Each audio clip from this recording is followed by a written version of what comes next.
Good Monday morning, everyone. Okay, so you're listening to Author Talk with me, Valerie Russell, and our lovely guest today is Brian. But you guys, holy crap, can you believe that next week is Thanksgiving? Like, I can't believe it.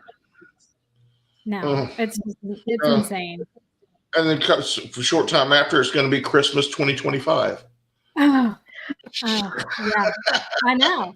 It's just literally insane. And then Josh decided, so Josh is my husband, right? And he decided last minute. So, we put our Christmas lights, some of our Christmas lights out, and we have decorations, my trees up, all the stuff. My kids are having a lot of fun with that. But he decides last minute, literally like Friday afternoon, that he's like, hey, I'm going to go on a work trip this week. So he's gone, and he just He's totally a worker. dipped. He He's got a great husband. He works. No. Every time that he leaves, something happens. I know. That's why I'm like, oh, for the love of God. So he dipped at like Sunday, like 5 in the afternoon. He just was like, well, I'm out. Okay. Christmas crap is still everywhere. I'm having to clean all that and pick all that up. And then, get Meadow to school. And I don't know about you guys, but this getting up at like 6 and having to talk to people, like be pleasant and talk to people, is very difficult at 6 in the morning when you go to bed at like 1, right? Because you're reading. I have like 13 current books that I'm reading. Half of them are client books, right? So it's very difficult to do that. But I don't have any photos of this. So Brian, so I live in College Station, which, if you're a fan of football, Texas A&M University is the city in which I live in, and they're playing. I know they're. I'm sorry. They still have a football team. Yeah, I know they do, but I'm a fish out of water. So Russell. I like Brian more all the time. Russell went to UT and I went to a sub branch of UT. So I'm over here in Aggieville and it's crazy. But they do play, UT plays Aggieville here in Aggie land on November 30th. And the line to get tickets was insane. Okay. Like I will tell you that it made the news. It was insane. Because it's the tradition coming back. That's why. What's going to be on the news in College Station? The cheerleaders in our high school, give me a G, give me an E, give me a D.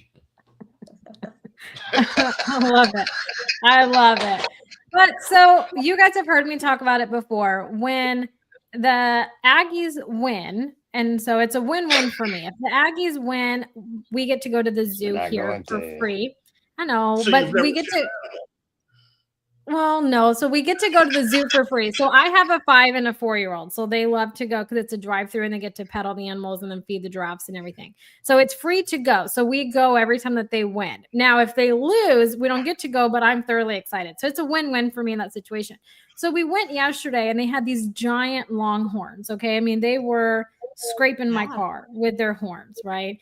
And they stuck their head. They tried to stick their head in my car and only like their nose get in, and they just stick their tongue out. So they have licked my entire car, and I have a video of it, and I should have put it on here, and I didn't. But they have licked my whole door area, the outside, and their tongue's just hanging out, and they just want you to throw food in their tongue. And then you have the llamas that were spitting on them because the llamas wanted the food. And it was every time we go, it's different, and like the environment's different. Then you have the buffaloes that come trotting over.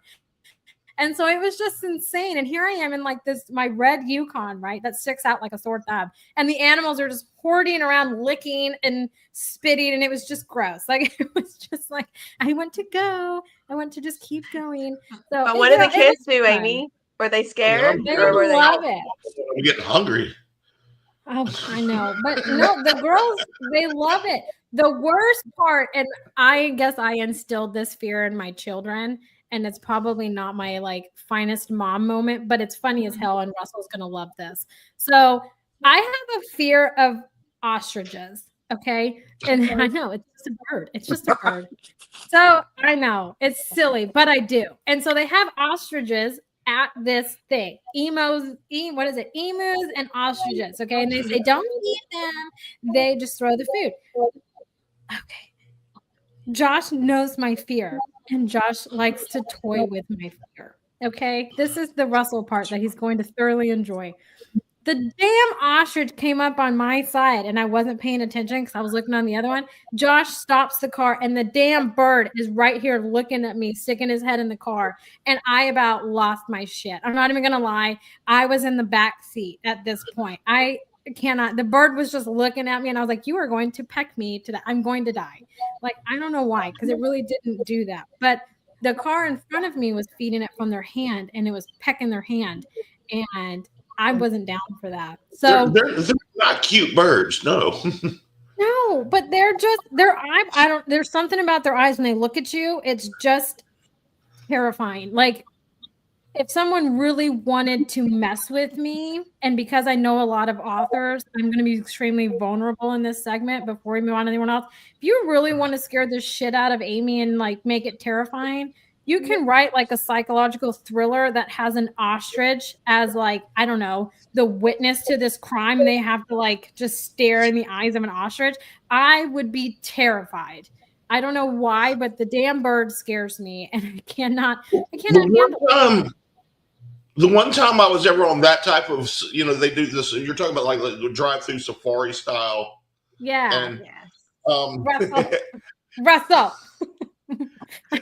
we had it's funny that you mentioned ostriches. We did when I was a little kid. My dad was stationed on Guam there in Vietnam, and we took a flight over to Australia for a few days. And they had a safari style, tour like that, and an ostrich tried to peck its way through our windshield. See, no, no. I would be hauling it, and then the bird would get me because, of course, they're faster than us. No, and no, but it was a fun weekend. It was a fun weekend, other than being terrified of a bird and Josh feeding my fear. Okay, other than that, it was great. So, what all did you guys do this weekend? Who wants to talk about it? Valerie, you go. Okay. It was quite busy.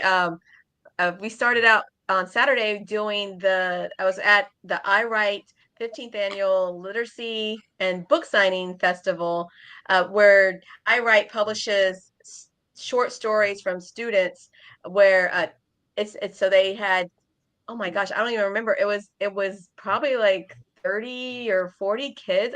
It was a lot of kids, and they got to do a red carpet entrance, and then get their picture, and then they all had book signings. All these kids who entered the contest, some of them had poetry, some of them had short stories. But it was great. And then they had readings on stage. These kids were so proud of their work. There was actually a kid there who had gotten a Lifetime Achievement Award for entering this contest since he was in 3rd grade. And now, if I remember correctly, he was a senior in high school and he was still writing. Just how awesome is that? And so all these kids were very proud of their work. They got on stage, did some readings, honoring all their creativity, and now they're published, and they just are over the moon. And that's just such a great feeling for these kids to be encouraging their creativity and getting their work out there. Everybody had a station where they could be signing their books. These books were that were published for them. So I love it. That's a great thing. Yeah. Encouraging kids to write, especially at like a young age. I did not have that. Yeah. I didn't get that. I didn't have that at all. So I love it. I don't think I did either, really. Just I read a lot, and these kids, they were like going, this like fueled my fire. And I mean, what else could you ask for in an organization that does that? Just getting them out on the stage, giving them that confidence, giving them a published piece of work, and encouraging them to do more. Yeah, see, I did not read a whole lot when I was in school, but I struggled to read. I mean, reading was always like super difficult for me. And so I didn't read a whole lot, and I definitely didn't write. English was my worst subject in school. It was just, no, damn commas. Commas get me every time. You know what I'm saying? Like, I don't know when to really use them. But in my editorial world, I still see a lot of comma, errors from grown-ups who should know better, but it's all good. Commas are tricky like that. No, it's just No, I don't even know when to use them. But Valerie, you have more photos. What else did you do? I love that, and I feel like that is like the most important. But you have that talk was to like us an about all-day this. Saturday. Oh, and at this event, they in 2022 they produced this largest, I think it's called the world's largest book or something, but it's actually in the Guinness Book of World Records. And so they brought it to this event, and it's ginormous. It's so cool, and it's 400 pages. And and I got to watch them set it up, and they were like turning the pages, and so they had like a whole team. They had security, everything, because it's that valuable. And the kids, so this was from 2022, where the kids got to actually write and be in this edition. So that, how cool is that? But everybody got to take their picture in front of the world's largest book. That's crazy. That to me is just insane. But you sent me a really cute one. I'm going to show it, and I want you to talk to me about it because it's just adorable. It's adorable. Look at this backdrop. You got the Coca-Cola polar bears. Well, and the big it's a ornaments. Oh my gosh. Yes, so it was. We got invited to a holiday light show over by Memorial City, and it was called Magical Christmas by Coca-Cola. So everything was Coca-Cola. There was polar bear lights. We got a picture with the polar bear. We had a picture with Santa, and then they had this, extravagant display there. And then last night I saw Christmas Carol. So I'm just like in the zone. I'm ready to go. Let's kick it off. Yeah, I love it. You are Trust like me, Brian. It wasn't cold.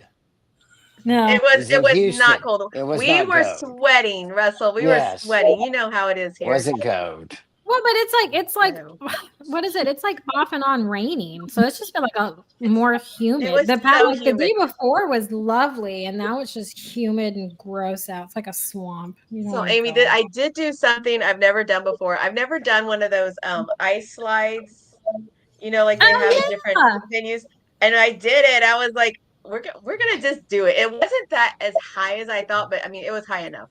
But it was really fun. Look at you. Yeah. Did it twice. Yeah. Living La Vida Loca over here.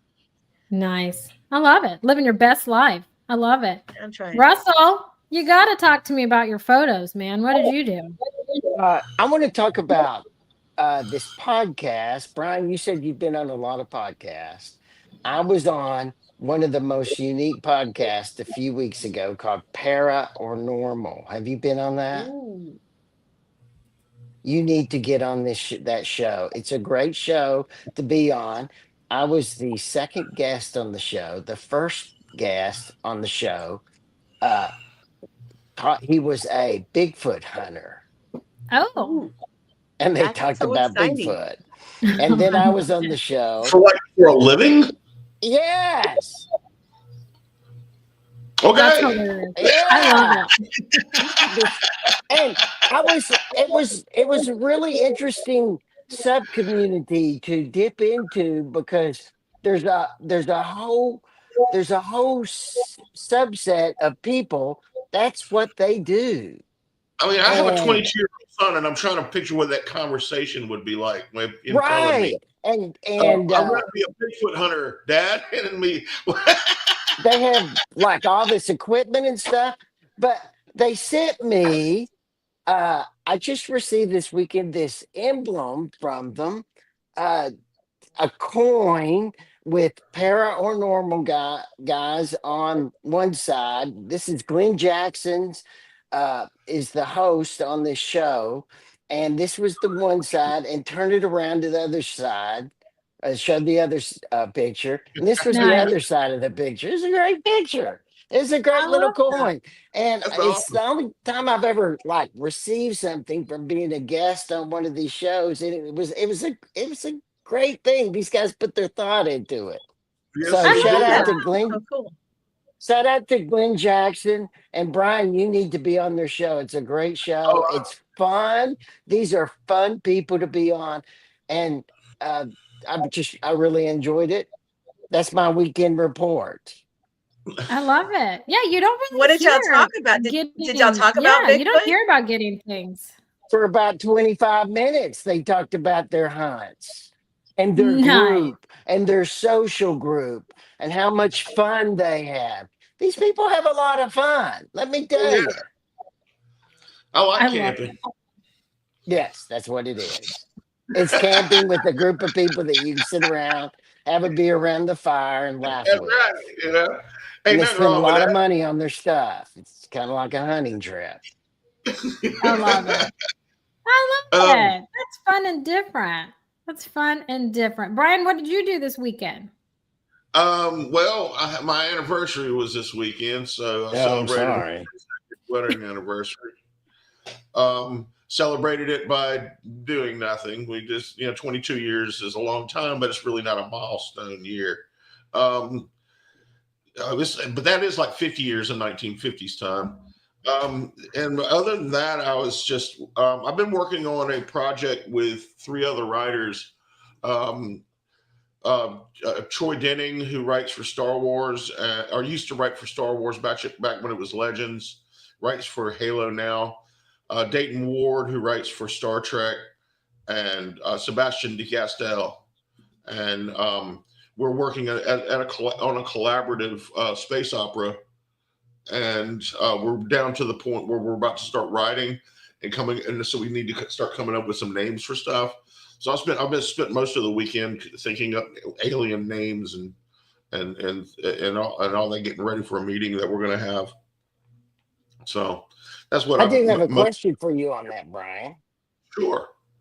So, how do you come up with your group alien names? Because your alien names, once you pick a species, they have to come up with you have to come up with names that correspond with the other names of that particular alien. So, how do you pick that? Because I actually had a little trick that I did. Well, I mean, there's a lot of different ways to do it depending on your level of sophistication with languages. Mine is very low level of sophistication. Um, so what I did, I pick a language like kind of like what I want their language to kind of sound like, and in this instance, I use Sanskrit and ancient Egyptian, Yes. and got a list of names and change a few letters around, but have that sort of that syntax and that sort of feel and rhythm to it, and see how some of them come out great, some of them come out shit. Just really depends. Um, and that work also coming up with names for like our even the common names like protagonists, because this is set like 500 years 600 years in our future on a different planet. So what and we have a group of colonists from different nations that went there, so I gotta we know what countries came along. So how would names have evolved? Would there be new names, or would you know you'd have Jim Yakamori, if it was you'd have like Yes. combination of, Yes. you know, so and that kind of thing. It's I've never been the best at that, but luckily I do have four other people. Two of them have worked with very popular, science fiction franchises. So I'm kind of eager for our meeting to see what they've come up with. Before we get started with your books, I need to thank the people that listen to us on the podcast. Most people don't listen to us when we go live on Monday morning, but you're always welcome to. Most people listen to us during the week on our podcast channels while they're driving home from work or they're working out at the gym. I used to not be able to find, for the first 6 months we were on the podcast, I couldn't find us. Then Aimee did some miracle work, changed the colors. She thinks the colors is everything. All of a sudden, we're easy to find. We're on all the channels. Aimee, where can people find us? See, Russell, it was the colors. Colors were everything. Just saying, colors stand out. But no, you guys, so you can find us anywhere that you listen to a podcast. So my go-to is Spotify, Amazon Music. I'm an Android user, so Google Play. If you're an Apple user, we still love you. iTunes is where you can go for that. Good Pods is another one if you want to do like an independent platform. Good Pods is another one, but literally anywhere that you can find a podcast. So you guys just type in Author Talk, look for the beautiful crimson gold or crimson red and gold, because it helped Russell find us. So I know that you guys can find us. Okay. And Dina's the one that helped me rebrand it. I just picked the colors. But that's how you can listen to us. You can go over to our social media channels. YouTube is back up and running and thriving. So you can go over there and engage with us and catch all of the episodes in which we have done if you want to watch our videos. Because I will say we are pretty animated. I talk a lot with my hands, and I do not have a poker face, which Russell loves to point out. But I control what comes out of my mouth, and I feel like that's ultimately what's super important. But you can also go over to our Facebook group and join us over there. You can engage with us live over there if you want to. Any one of our social media platforms and pages, because we're available for that. But without further ado, Valerie, let's get Brian talking about his books, his series, his writing journey. First of all, I was just looking at your bio, and how many books have you written? Because I think it said over 25 or 25. Published 25. I got a couple that or haven't been published yet that we're shopping, and I'll be working on. Like I said, the one with the co-authors here. We're going to be starting that very, very soon. I mean, right now we have 100 pages of story Bible and 8 pages of outline for book 1. We're actually using what's called the Save the Cat method. If yet, Sebastian turned us on to it. I'm loving it. It's making things so much easier. I don't think I've heard that method. Can you tell us about it? Back in I think it was back in the 60s or something like that. This guy, he examined a bunch of not screenplays, but Broadway plays. The ones that were doing very, very well, that like were big hits. And he did a deep dive analysis into them and noticed they had what's called specific beats, and he, the ones that did well all had this sort of pattern to them. And he wrote it down for screenplays. And later on, this novelist took that and applied it to novels and noticed the same thing and wrote it in novel form. We're using the screenplay because it's with 4 of us. This is just a little easier because the beats are a little further spaced out. But for example, when we're you have what's called the opening, the opening scene, the setting that you're trying to set. You start that. Then after that, you have your theme. What is the overall theme of the entire story? And then let's see. You just place, as each thing comes up, you place what's going on in that story in a broad context and a broad detail. And by the time you get to the end, all you really have to do is go in between that and sort of fill in the blanks, and it just makes it immeasurably simpler. Let's see, so you got the theme state of the setup, you got the catalyst, the debate. Then you break into 2. That's information that turns the story in a new direction. Then you got the B story, fun and games, all these different beats. And I can't recommend it highly enough. And it's not for everybody. Like, there's a lot of people who are pantsers, but if you're a plotter, this will really help you keep your story tight, keep it from flying all over the place. It's one of the hardest parts about doing long form writing when you're writing novels that go 100,000 words plus, is that keeping everything tightly knit together, not flying off on too many tangents that become separated from the main story that you end up having to either go back and trim off or somehow find a way to tie it back in. And there you start risking a lot of continuity errors and things that happen the longer, especially not just a long book, but if you're doing series work where one story has multiple books.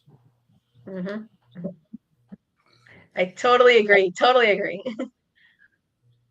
Oh no. So what else can I tell you about the wonders that is me?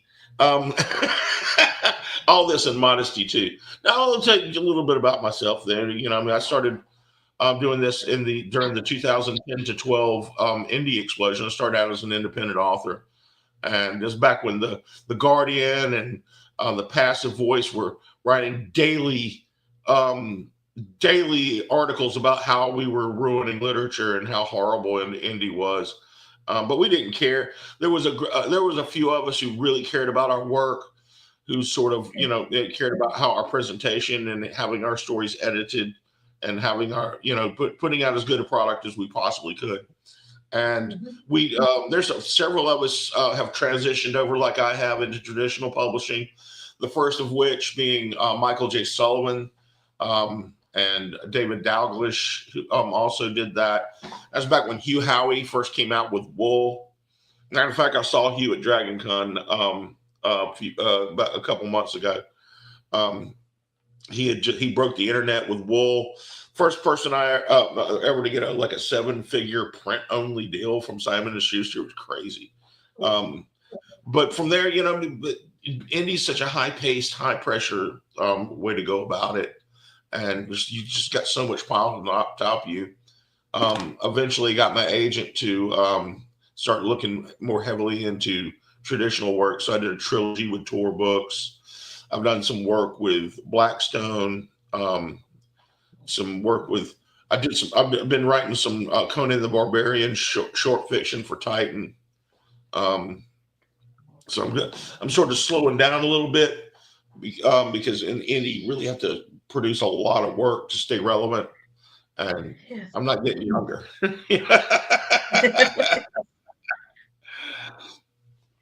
But that's pretty much what I do. Russell, you have a question? Yeah, you say that you put in your bio that you ride your Harley to your book events. Is that true? And where do you put all your equipment? That used to be true. Right now, I can't. That's what I thought.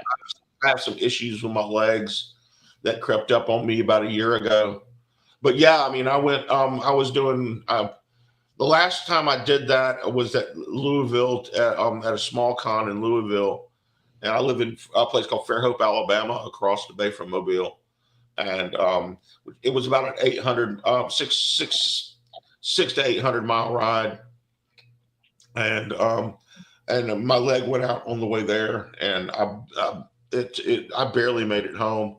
But before that, I stayed out a month one time, going week to week. I went from Philadelphia to Indianapolis to Kansas City, then back home. I got to go up through the Shenandoah Valley, visit a friend, and did the Blue Ridge Parkway. It was great. It's a wonderful way to see the country. But what I do now is I got an RV, and since I can't ride, at least I can still see the country. And it's a great way to travel. You just stop wherever you want, whenever you want. Whenever you get tired, you don't have to find a hotel. You can just pull over to rest stop, and you have all the comforts of home. It's great. And so that's how I do it now. I love doing the cons. I love meeting the fans. I love meeting readers. It's becoming harder and harder to compete in the entertainment market when you're writing books, but there are still a lot of people who love to read. So, and if I could meet every one of them, I would. Yes. Wow, that's great. Go ahead, Valerie. Oh, I was just getting started talking about the new work, the trilogy that you have coming out. Okay. Well, right now, what I have coming actually in the pipeline coming out is the third book of Talos. The books you're probably familiar with would be the Sorcerers Song series. That would be the first one being The Bard's Blade. If you like the idea of a musician as a protagonist, you'll love this. It's about a young couple who they live in this land that's protected by a magical barrier that if you ever leave, you can never find home again. You take one step, literally it's gone, a hidden world. Well, they both have to, they've been in love since they were teenagers, but now they have to leave to find the power, magic, and skills they need to protect their home from an ancient evil breaking free from its prison. It's a fantastic character-driven adventure. These two people are on separate paths in this more brutal, savage world, filled with assassins and con men and all the things that they've never had to deal with before. And the exploration is has, if they ever see each other again, is it going to be the same two people? What have they left behind just to survive? And what didn't really change? What was just revealed about who they already were, which I felt was kind of relevant to um, our experiences in the real world. You know, I mean, a lot of time we think we're changing, but if we really examine it honestly, a lot of times we're not changing. This is just what was already there is being uncovered. Mm-hmm. Mm-hmm. So it is a fantastic 3-book series. The Bard's Blade's the first book, A Chorus of Fire, and then The Sword's Elegy. And it's a completed series. I'm not pulling a Rothfuss and making people wait for an unknown length of time, you know, or Martin, which Martin's never finishing this series. I promise you.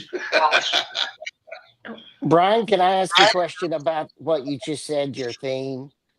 Yeah, sure. What what was the instigation that made you want to write about what that book's really about, which is discovering yourself? Well, I think most stories are about self-discovery in one form or another, or, you know, at least the good ones are. Um, Mm-hmm. this particular book came about as a attempt at flash fiction when Mark Lawrence. I had just finished the final book of the Goblin Chronicles sequel, and I needed like a palate cleanser. And I never tried flash fiction before. And somebody put a piece of fan art up of one of Mark Lawrence's books, and I failed utterly. I couldn't keep it under 300 words. But by the time I was done, I had come up with the foundation of what I thought was a really, really good story. And based on just that one piece of one picture, it was a guy with an instrument slung over his back, kind of overlooking a valley, and it just sort of got me to thinking, what was he thinking about? And the deeper I got into it, the more I realized this was going to be something different from what I usually write, which with the big epic battles and, you know, all the big action. It was still going to be a lot of action, but it was going to be more localized. It was going to be more character centric. You know, it was going to be centered around what the people were experiencing. And because I think maybe at the time, I mean, we all, you know, put ourselves into our work. I think maybe at the time I was a little more in a sort of a reflective mode, a reflective point in my life where I was sort of examining where I wanted to go and what I needed to do. Um, it was at the time. See, at the time, um, I had just sent Tor the Veil, another series of mine, the Veil, which they because I had already sold the audio rights, rejected, and they wanted to see, um, you know, whatever my next thing was. They loved it, but, you know, they would have bought it, but because they didn't have the audio right, you know, they couldn't take it. So that went to work on the Bard's Blade. Funny thing about that is most times when you query a publisher, it takes months and months and months sometimes, and this happened over a weekend. Um, well, the thing was, Davy Pillai, who's now editor in chief over at Tor, she was just an acquisitions editor, and she was the one who was initially interested in my work, and but she got promoted during during the time I was finishing writing, and she was no longer doing acquisitions. So I got turned over to a different editor who had no particular reason to be excited about getting anything from me. So I'm like, damn. But she read as soon as she got it, I handed it. We sent it off to her on I think a Thursday. On Monday, we got a deal. We got a notice that they were interested. By Wednesday, we had a deal memo, and that almost never happens. So it was, you know, I mean, it's also one of those books that while it is adult fantasy, Younger people can enjoy it because, like, the sex is fade to black. We made a conscious decision not to add some of the more highly charged sexual content, to make it more accessible to younger readers. Um, like I said, it's a fantastic story. It's one of my it's one of the favorite things I've ever written. So.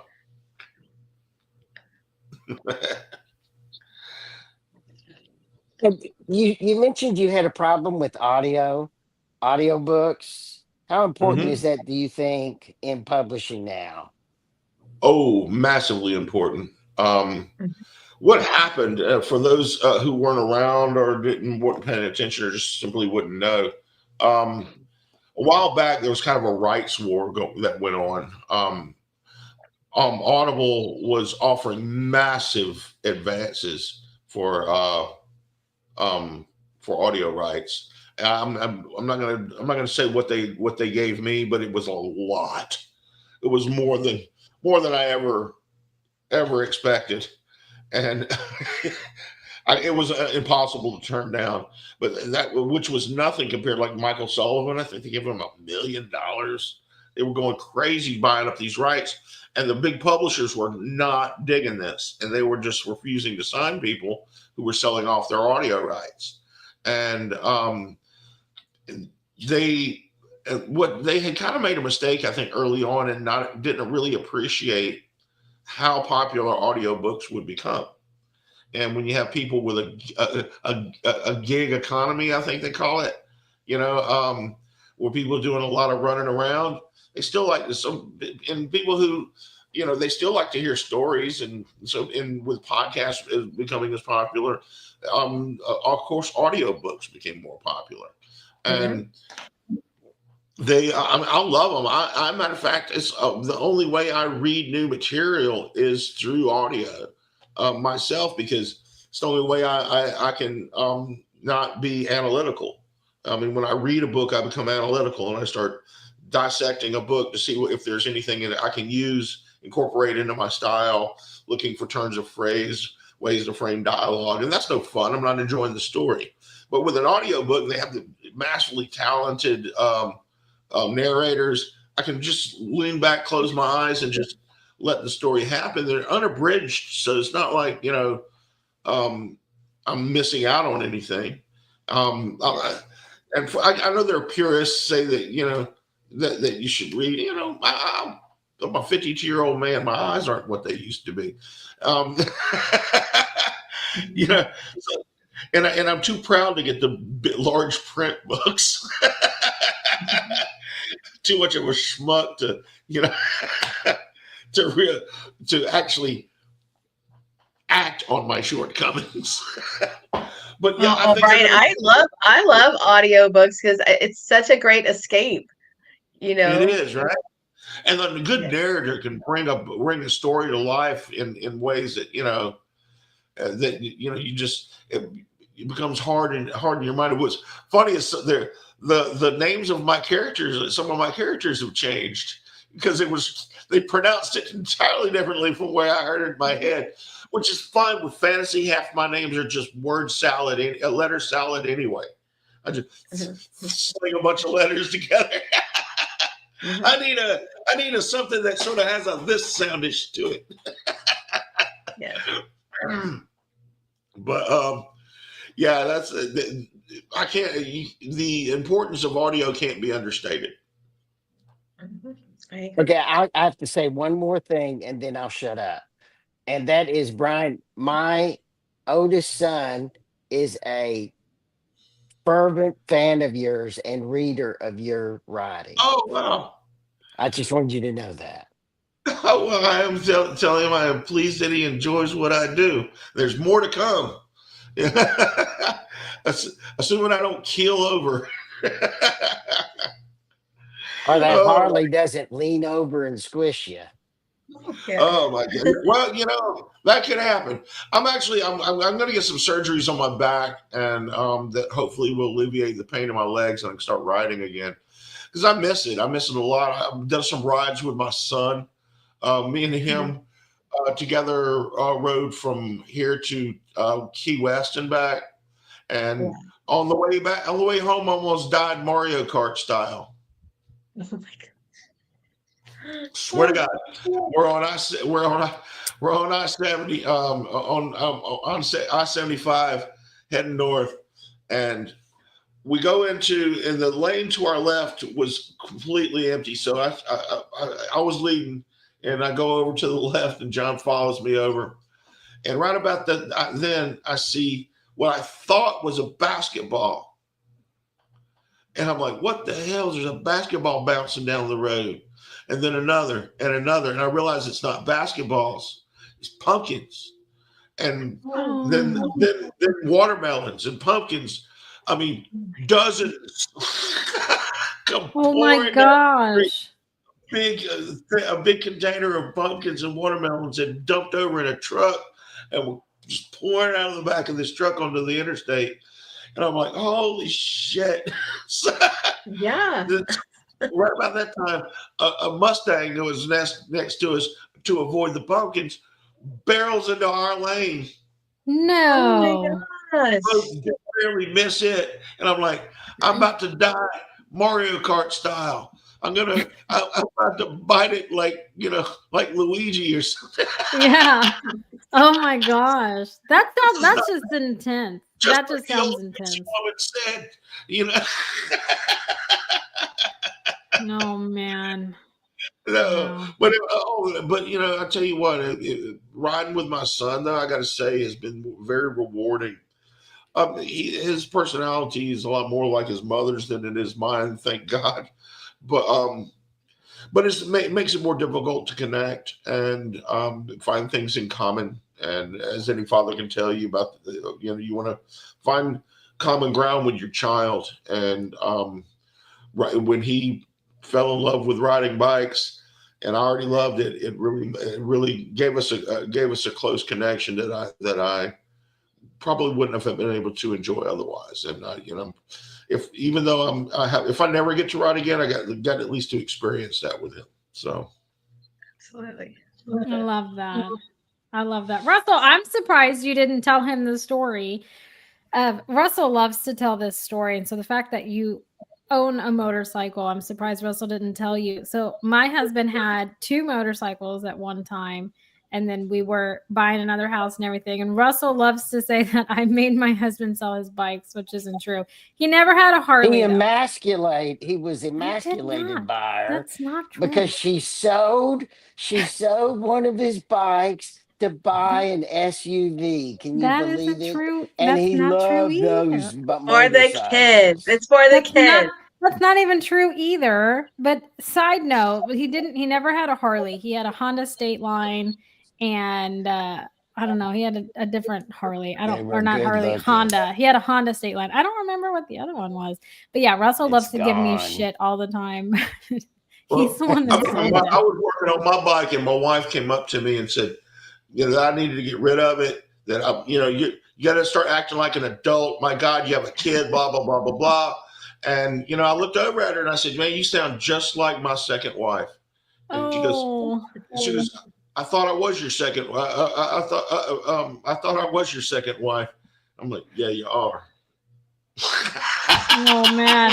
No, I never said that. I never did any of those things and told him he had to sell it. It was just we were moving into a new house and he didn't write it as often. And when it gets cold here, he has to wear dress clothes to work and stuff. So he'd always have to wear a jump over it and stuff. And so he's the one that's later on he'll buy the bike that he wants and go riding later on. But we have a 5 and a 4-year-old, and so he doesn't have a whole lot of time. But he loves it for that reason. The story I don't tell is that I also had a Harley, Brian, and after it appeared to me at the time to be the same old lady, but it was 2 different old ladies in 2 different parts of Houston, Texas, ran me off the road. Oh, no. After the second time, my wife said, "That's it. You're done." She pulled the bike from you. My father Not died. surprised, Russell. Oh no.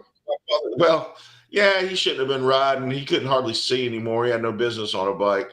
I mean, look, it's a risk. It is, but what isn't, and if you just be as safe as you can be. And for me, the reward of what it's like to be out on the road, and it's just you and the road, and you can just you don't ever see a Harley parked in front of a psychiatrist's office. You know, it is No. it is therapy in a way like nothing else, because you have to concentrate on what you're doing. You have to you have to be of a singular mind, and everything, all the noise of your life just goes away, and it's you, the bike, the road, and that's it. And those kind of moments are so hard to come by. That those quiet times of self-reflection are so precious, and you get to have that when you ride. And it's not for everybody, I get that. And some people are very afraid of bikes. My wife is. She doesn't like getting on the back of a bike, and I don't make her, but if something can happen to me. Something could happen to me anyway. You know what I mean? Yep. I'd That's rather true. something Yeah. happen to me doing something I love doing. You know what I mean? I better that than have a heart attack sitting on a couch. You know what I mean? Very true. So, And I love your example of you don't see them parked outside of psychiatry office. Like that's just golden to me. I love that, because that is a very true statement, 100%. But sadly, our time is coming to an end. But I feel like every Monday we could just continue, but we have time limits and a time Nazi, aka Russell over there, that likes to give me glares. If you're not watching us, it's not a glare you want to get. Okay. So with that being said, let's do last minute closing statements, comments, questions, Russell, Valerie, and then we'll wrap it up. Who wants to go first? I'll go. Brian, before we go, please tell people where they can reach out to you and where they can find out more about your books. well, the best thing actually to do is simply Google Brian D. Anderson. But I'm Brian D. Author BrianDAnderson.com. I'm also on Blogspot under the same name.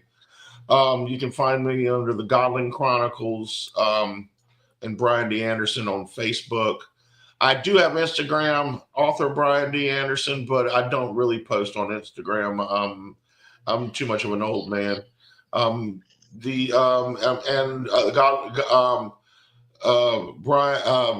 D. Anderson 7 on Twitter. That's about the easiest way is just to Google my name, and you'll see me splattered everywhere. Nice. I love it. Simple. One destination to go and find Brian. Valerie, what about you? Also, is the Sorcerer's Story mostly on Audible, or can we get different versions also? You can get it at Barnes and Nobles if they happen to have it, or you can order it on. It's in paperback, trade paper, and audio. So it's in all the formats. Well, congratulations! Thank you. Yes. Nice. I love it. Well, Brian, I want to thank you for taking time out of your day to come and hang out with us and talk. It has been such a fun conversation, and just like a lighthearted, fun one, and a great way to really set the tone for our Mondays and our week. So I want to thank you so much for taking time out and coming and hanging out with us this morning. Well, I appreciate you having me, and I'll be back anytime you'd like. Oh, absolutely. We will be booking you again. That is for sure. But to everybody listening or watching the replays, we hope that you have a fantastic Monday and a great rest of your week. And until next Monday, which is the week of Thanksgiving, bye for now, everybody.